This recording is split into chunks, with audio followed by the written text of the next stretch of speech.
Hello, everyone. Welcome to the show. I'm very excited to again be joined by my friend and business partner, Mr. Michael Vincent. How are you doing today, Michael?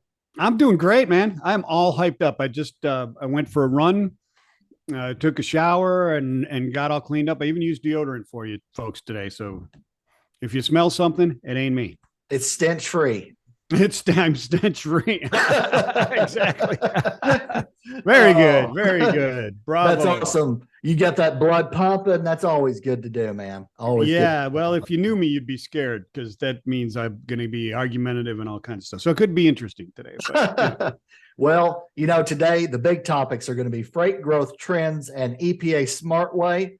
But, to begin, I saw this story. Yeah. And it's about shipping invasive hippos from Colombia to India and Mexico. And, this is obviously there's all kinds of freight we can talk about here, right? But I read this article. I want to do a couple of quotes from the article. So Colombia is proposing transferring at least 70 hippopotamuses, say that 3 times fast, that live near Pablo Escobar's former ranch, descendants of 4 imported from Africa illegally by the late drug lord in the 1980s, and taking them to India and Mexico as part of a plan to control their population. Well, I don't understand. Is Mexico in need of hippos? I wonder about that too. I guess they. I don't think hippos are not native to Mexico, are they? I've never seen a hippo in Mexico. Have you? No, but that doesn't mean they're. But I never. In India, I didn't know India was like a big hippo place either. I thought, why aren't they going back to Africa? Aren't they like African? Yeah, it says African hippos. Yeah, I don't know. I don't understand. And isn't it? I always thought it was hippopotami. Oh, yes. According to the AP, it's hippopotamuses. I'm sure it's hippopotamuses, but I like to say hippopotami or I think it's a hypotamus. Or is that like a quadrangle or something? I don't know. I think that's a geometrical term. Yeah, I can guarantee you Peter's going to be mad when they do an anal cavity search on these things coming out of Colombia. Oh, man. Yeah. Who wants that job? Not me. Not me. Not me. So apparently these hippos are territorial and they weigh up to 3 tons and they spread far beyond the Hacienda Napoles ranch. So I can't help but think, how are you going to get these hippos onto maritime vessels? Is it like Noah's Ark? You lead them on one by one, or how is this going to work on, and how do you get them out of the water? Well, okay. So, I could give you all wrong answers if you like. Might as well. I think you fly them on, much like you do, like when they harvest Christmas trees, they do it with a helicopter. So I would suggest that you use a helicopter or, some sort of greased slide, industrial slide. Just slide them on there. No, they're going to use cattle carriers, right? They would move them with a cattle. Aren't there? There's got to be cattle carriers moving from south. Isn't Argentina a huge cattle raising place? Isn't it? Well, Colombia to Mexico in particular is okay, but Colombia to India, you got to have to use air freight or maritime to get from there to there, right? Yeah. Well, there's cattle, but there's cattle maritime, right? So. Oh yes, cattle maritime carriers. Yeah. Right. Yeah. They'll do that. I just don't understand why India is going, hey, I'll take 30 of those. Right. Well, maybe it's a tourist attraction. Maybe they're going to zoos. They're dangerous, right? They're like only like second to vending machines for killing people, right? Oh yeah. They are very dangerous. So I was thinking about that. Like, do you put them on a leash? How do you get them out of the water? Do they like carrots? Do they like cabbage? How do you? Yeah, right. And I don't think you can put them on a leash because they weigh 3 tons. So I just don't know. Like, how do you put them on a carrier? How do you get them on the carrier? Are you suggesting that we start breeding micro hippopotamus as like household pets? That would be an interesting trend. That would be good. Yeah. I think we got a business idea right there. My wife wanted micro pigs, and I told Donnie Gilbert of Freightwaves, who's a friend of mine, hey, you want to see a picture of my micro pig, my 25-pound pig? 600 pounds. Wow. Really? Yeah. That's not a micro pig, is it? No, I mean it's a severe roll of the dice when you get a micro pig, and I learned it too. I got 2 micro pigs, and by the time they were 50 pounds each, I found somebody to buy them from me. Oh my goodness. Yeah. Anyway, what is going on? This is we're not we haven't. I mean, there's probably no smart way to move hippos from Colombia. At least you and I aren't coming up with one, right? Not the ones we've proposed today, except for I like your cattle car maritime or shipping method. I think that's probably got to be involved in there somewhere. I think so. It would be more fun if they were smuggling them, because then we could do a story about how they brought them out there in a little pontoon type of thing, and they were using a crane in the middle of the night to put them onto the mares. Remember when those stories were breaking about the drugs and stuff coming out off the coast there? Oh yeah, right. They get extremely inventive on what they do. Yeah, yeah, they get crazy. They get crazy for sure. They sure. Maybe they're just moving them over to Mexico. Mexico is going to start like a CNG farm, right? A methane farm collected for fueling trucks. Could be. There's a lot of methane to be had there, I would think. I would think that a 3,000-pound hippo produces a fair amount of methane. Right. I would agree. You could strap it to the back of your 18-wheeler and use it as a range extender. No, that could be another show. We could do methane measurement of the hippo farm. There you go. I like it. I like it a lot. Oh man, we could go so many different ways with this, but I want to talk about, we should probably move on to our main story, main topics, which is the growth of freight. And EPA SmartWay has been going for 30 years now. That's hard to believe. Where does the time go? Wow. Yeah. 30 years. Yeah, that's 30 years ago was like, let's see, the 1980s was like 10 years ago, right? So it seems like it. Yeah. Yeah, it seems like it. Yeah, I mean, it is crazy. I mean, I've been in, so I'm older than SmartWay as far as my tenure in the business. So that's right. That's right. So you were just a young lad when this first got underway. I was probably a very young terminal manager at Roadway Express. Yep. First job out. That was your first like real freight job, right? Roadway. Yeah. Pounding the docks at the break bulk when they used to call them break bulks on Hagman Road in Toledo, Ohio. Yes, sir. There's a good show about. You ever see Joey and Melissa? That show, Toledo, Ohio. Yeah. Oh well. So yeah, SmartWay's been around for 30 years. 30 years of climate partnership. And you and I love to help companies improve fuel economy, reduce emissions, and eliminate plastics waste with monetary gains, actually, for companies and individuals in the process. And we're absolutely to do just that. So I'm going to quote something from the EPA SmartWay website. All right, sir. They say global trade has a net positive effect on the world economy.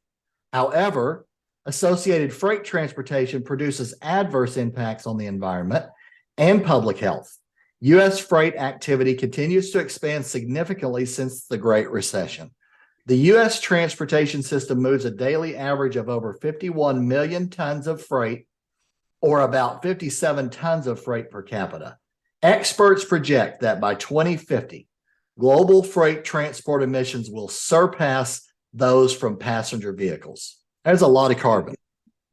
It's a lot. I mean, it's huge, and it's a lot of carbon, and it's growing. In spite of, reductions, because I mean, the number of engines burning and the time that they're burning is exceeding the reduction of emissions that the technology of those engines has been able to produce. Right. Did I say that right?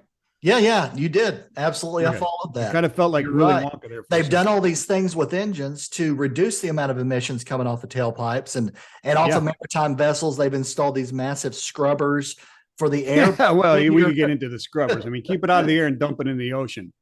Yes, exactly. There's a lot of people in maritime that have a real problem with that, with let's take this dirty air and push it into the water. That doesn't seem like a good option. Look, we've cleaned it up. Yeah, okay. Sure. Yeah, absolutely.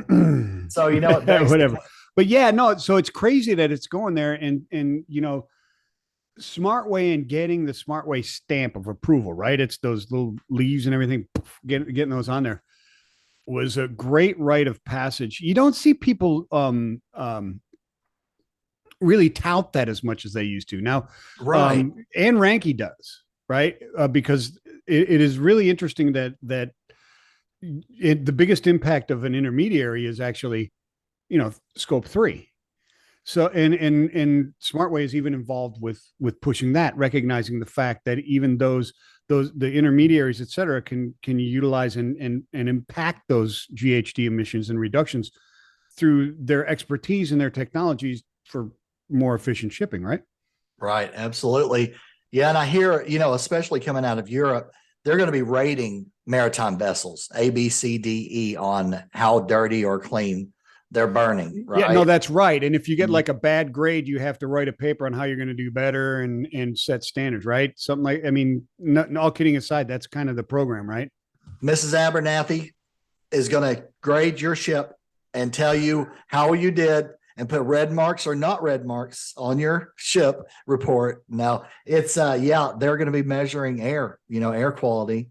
And apparently I'm seeing and hearing that Europe is, talking about sanctions on vessels that are dirty, basically, Well, yeah, that's part of it too, right? I saw that.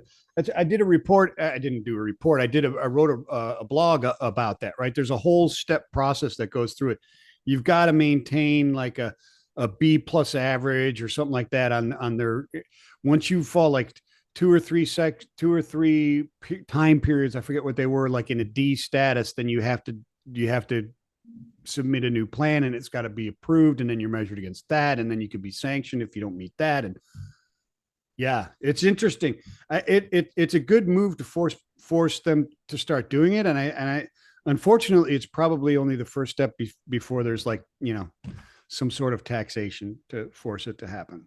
Yeah, that seems like it's coming. And if you're a large company that has ESG plans and goals and they're out there publicly with it, I don't think you can really go and hire a bunch of D-rated vessels to haul your freight across the world, right? If you're out there publicly with, hey, we're doing this, that, and the other thing, it's going to be interesting to see. Yeah, no, you're absolutely right. You really can't. And with the, obviously the proliferation of data, it just keeps marching on. And the transparency and collaborative use of that data is also growing, and it's a good thing. I think you and I agree on that's a good thing.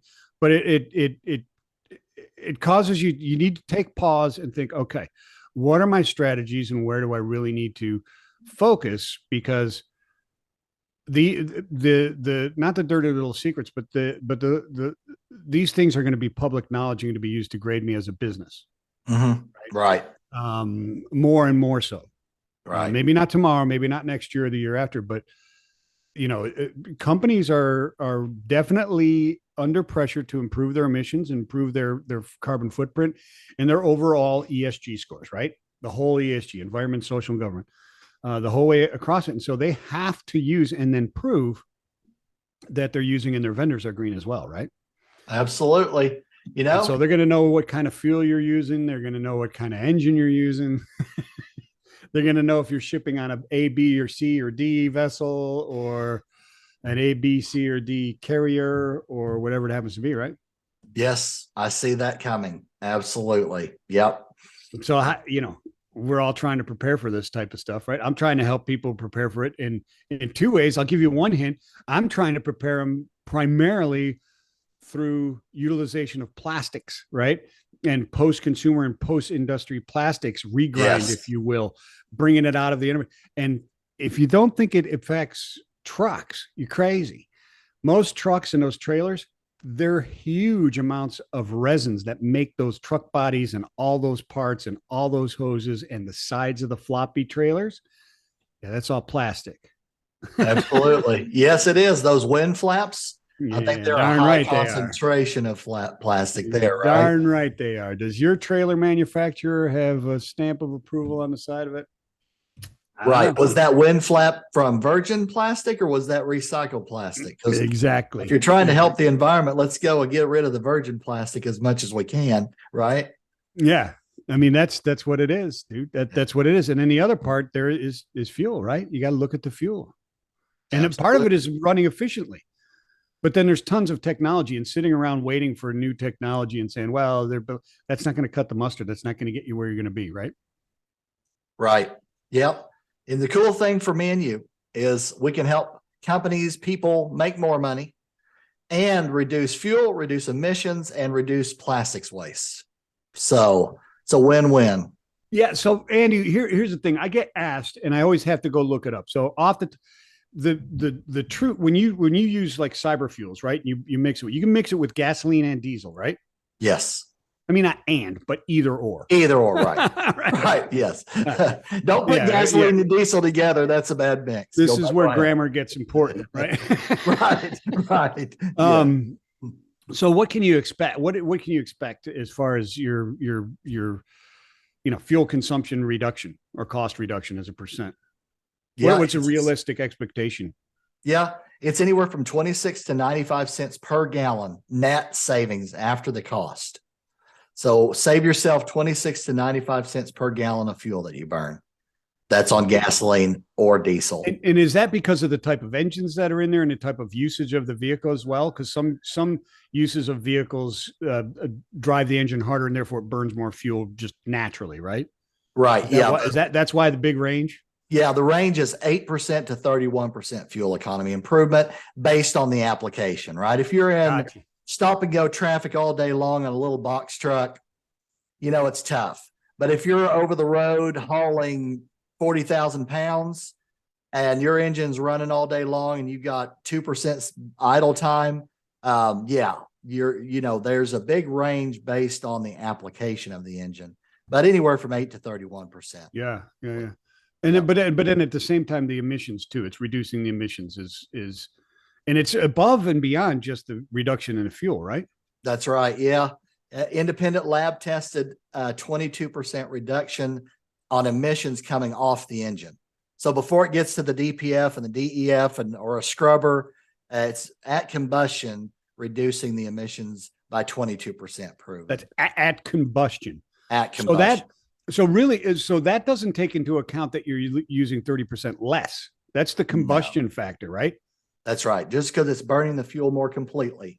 Yeah. Well, I can see some bonehead out there like me going, well, if you reduce the consumption of fuel by 31%, but your emissions are only down 22%, that means that it's 9% worse. No. No, two different things. Yeah. No. Two different fuel economy improvement, but the actual fuel burns more completely and emits less. So right at combustion, you're getting a lab proven 22% reduction in emissions. That's important. That is very, very important. Which is also, it leads into less DPF filter issues, less downtime, less DEF fluid, less need for scrubbers on vessels, less this, less that after combustion, right? All these things that have been done typically are after combustion, right?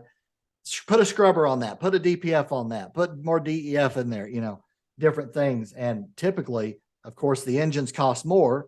The higher tier you go, they're more expensive because of all the other things that have been added to those engines, basically. But yeah, we're getting it right there at combustion.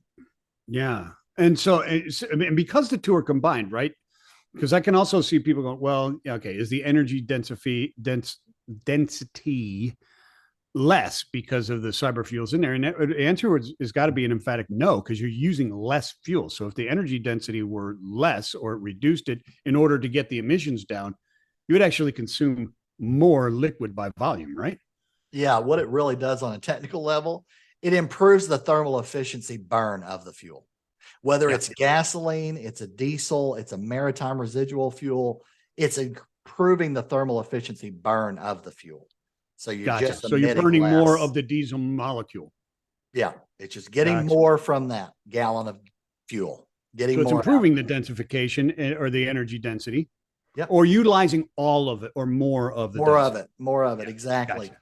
And they took another study we've done looking at cetane on a diesel. Cetane So SGS Lab did a test taking a 44.0 cetane rating fuel, add dynamo to it from CyberFuels.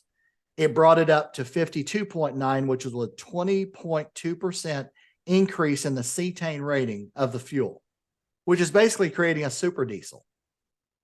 So you're taking the base fuel and just making the base fuel better, and then it burns more effectively. And the thing also, dynamo cleans out the engine, adds lubricity. There's 6 different things it does. I don't want to get into all of that, but it does all these things combined. And that's why we're getting an average of about 20% fuel economy improvement. It's because of all of it combined, Yeah. I love it, dude. I love it, dude. Next time we're going to have to talk about the hog issue, the hogs invading us from the north. Oh yeah. I don't know if I've seen that story. What's that about? Oh yeah. No, there's feral hogs coming across the border from Canada invading us. And, according to what we just read today, it's not going to be too far off where we're going to get a squeeze effect here with the hippos coming in from Mexico after Yes. It's going to be the pigs versus the hippos at some point, right? It is. Right. It's going to be a doubt about slugfest between the pigs, the massive pigs, and the hippos. Going to have to fight it out for some land. That's exactly right. I love it. Oh man. All right. Well, I think we've done enough damage for one day. So all right. Thanks again for coming on, Michael. And thanks again for what you're doing with the plastics and with CyberFuels. And amen. And we'll have more episodes to come on ESG topics, sustainability on the Sustainiacs podcast. So thanks again for coming on, Michael. You got it, man. Everybody keep watching because, one of these might actually be informative and entertaining. You never know. We're hoping.